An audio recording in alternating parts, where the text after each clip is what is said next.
आज हम हमारी 10th सीरीज का पार्ट 12th मतलब आखिरी part future perfect continuous tense.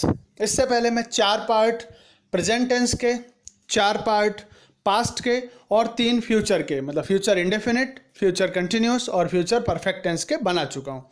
आज हम बात करेंगे फ्यूचर परफेक्ट कंटिन्यूअस टेंस की। अगर आप ये 12 के 12 पार्ट ध्यान से देखते हैं और प्रैक्टिस करते हैं तो आई प्रॉमिस आपको टेंस फॉर्मेशन में मतलब टेंस बनाने में आपकी कभी भी कोई गलती नहीं होगी। शुरू करते हैं फ्यूचर परफेक्ट कंटिन्यूअस टेंस।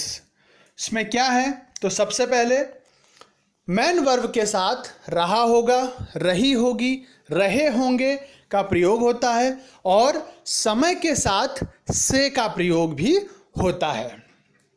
रहा होगा, रही होगी ये फ्यूचर कंटिन्यूअस में भी आता है, लेकिन इसमें क्या आता है से, समय के साथ से का प्रयोग होता है। एग्जाम्पल देखते हैं। Ram will have been playing cricket since 2 o'clock मतलब राम 2 बजे से क्रिकेट खेल रहा होगा। अब इसमें किन चीज़ों का आया है, एक देखिए सिंस और दूसरा है फॉर। सिंस का उपयोग होता है पॉइंट ऑफ टाइम, एक पर्टिकुलर पॉइंट ऑफ टाइम बताने के लिए, जैसे since 2 AM, 4 PM, 1998, Monday, Tuesday, from since जुलाई, इस तरह से सिंस 2001, इस तरह से पॉइंट ऑफ टाइम में सिंस का उपयोग होता है। और फॉर यानी ड्यूरेशन ऑफ टाइम, जैसे for 2 minutes, for 3 hours, for 2 months, for a long time, right. तो इस तरह से एक ड्यूरेशन बताने के लिए फॉर का यूज़ होता है और सिंस का यूज़ होता है पॉइंट ऑफ टाइम में। शुरू करते हैं हम हमारे पार्ट। पहले अफर्मेटिव। अफर्मेटिव में क्या आएगा ध्यान से देखते हैं। पहले रूल्स, सब्जेक्ट, फिर विल और हैव, उसके बाद बीन, वर्ब के साथ ING फॉर्म, फिर ऑब्जेक्ट आएगा, उसके बाद सिंस या फॉर और टाइम। एग्जाम्पल के थ्रू समझते हैं। Ram will have been playing cricket since 2 o'clock मतलब राम 2 बजे से क्रिकेट खेल रहा होगा। 2 बजे पॉइंट ऑफ टाइम है।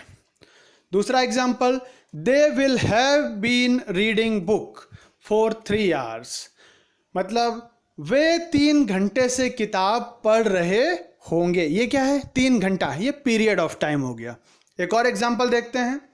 She will have been writing letter for 2 hours वह 2 घंटे से पत्र लिख रही होगी।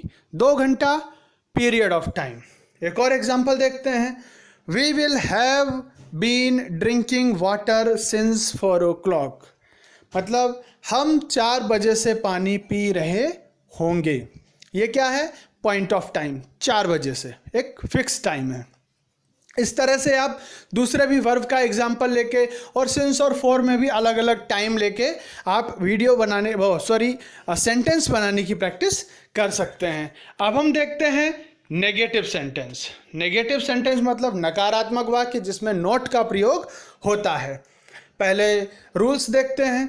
सब्जेक्ट विल नॉट हैव, जैसे परफेक्ट में था उसी तरह से will not have plus been, फिर वर्ब के साथ ING form plus object, since और फॉर में से कोई एक और टाइम। एग्जाम्पल थ्रू समझेंगे ज़्यादा आसान रहेगा।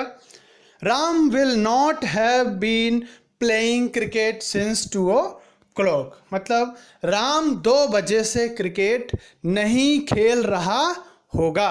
नेगेटिव नॉट यूज है। They will not have been reading book for 3 hours period of time वे 3 घंटे से किताब नहीं पढ़ रहे होंगे। एक और एग्जाम्पल देखते हैं। She will not have been writing letter for 2 hours मतलब वह 2 घंटे से पत्र नहीं लिख रही होगी। एक और एग्जाम्पल थ्रू समझते हैं। We will not have been drinking water since 4 o'clock मतलब हम 4 बजे से पानी नहीं पी रहे होंगे। देखिए सिंस और फॉर में मैंने नंबर्स में भी लिखा है और वर्ड्स में भी लिखा है, वो आप दोनों यूज कर सकते हैं, 2, 3, 2, 4, राइट। अब हम देखते हैं इंट्रोगेटिव सेंटेंस, जो मैं बता चुका हूं 2 तरह के होते हैं, एक सादा और एक WH फैमिली वाले। सादा हम पहले देखेंगे, जिसमें क्या होता है, आप क्वेश्चन का आंसर हाँ या ना में दे सकते हैं। तो सबसे पहले रूल्स, सिर्फ आगे बिल लगाना है, विल प्लस सब्जेक्ट, उसके बाद हैव, फिर बीन, वर्ब के साथ ING फॉर्म, ऑब्जेक्ट सिंस या फॉर में से कोई एक, और टाइम, और लास्ट में क्वेश्चन मार्क, क्योंकि प्रश्नवाचक है, इंट्रोगेटिव है। एग्जाम्पल से समझते हैं, will Ram have been playing cricket since 2 o'clock, मतलब क्या राम 2 बजे से क्रिकेट खेल रहा होगा? आंसर या तो हाँ या तो ना, इसी में खत्म हो जाता है। एक और एग्जाम्पल देखते हैं, will they have been reading book for 3 hours, duration of time, मतलब क्या वे 3 घंटे से किताब पढ़ रहे होंगे।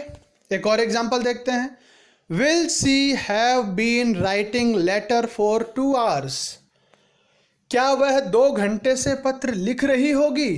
एक और एग्जाम्पल देखते हैं, will we have been drinking water since 4 o'clock, क्या हम 4 बजे से पानी पी रहे होंगे। अब इन सभी में देखिए आप आंसर कैसे दे सकते हैं क्वेश्चंस का, हाँ या ना में, और आंसर आपका कंप्लीट हो जाएगा। अब हम देखेंगे WH फैमिली में, जिसमें क्या चेंजेस होता है। WH फैमिली मतलब why, what, where, how, when, मतलब आपको पूरा आंसर देना पड़ेगा। आप कोई आपसे अगर क्वेश्चन करता है तो WH फैमिली के बाद विल, उसके बाद सब्जेक्ट, हैव, बीन, फिर वर्ब के साथ ING फॉर्म, ऑब्जेक्ट सिंस या फॉर में से कोई एक, और टाइम, लास्ट में क्वेश्चन मार्क।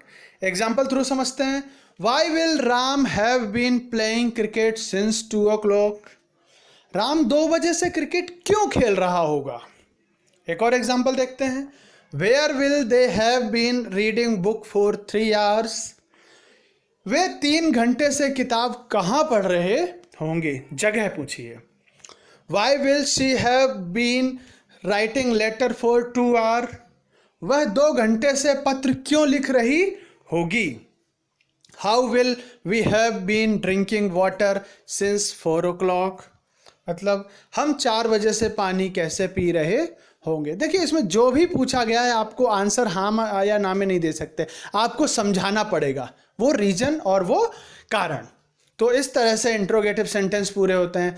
आई होप आपको फ्यूचर परफेक्ट कंटिन्यूअस टेंस समझ में आया होगा। आप 12 के 12 पार्ट को ध्यान से देखिए, समझिए और प्रैक्टिस करिए, एंड आई प्रॉमिस आप कभी भी सेंटेंस फॉर्मेशन में कोई गलती नहीं करेंगे।